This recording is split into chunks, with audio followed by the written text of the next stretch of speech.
Welcome back to another technical deep dive here in the debug zone.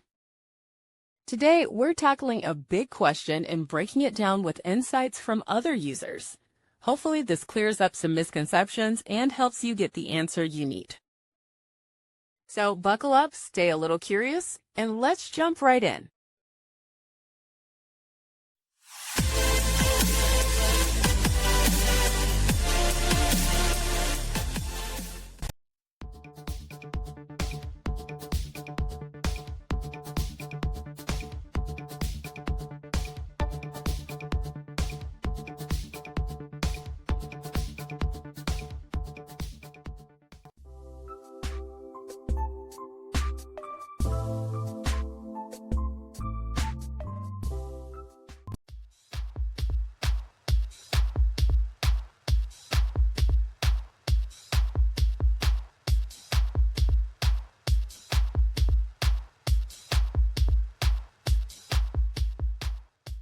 And that's a wrap.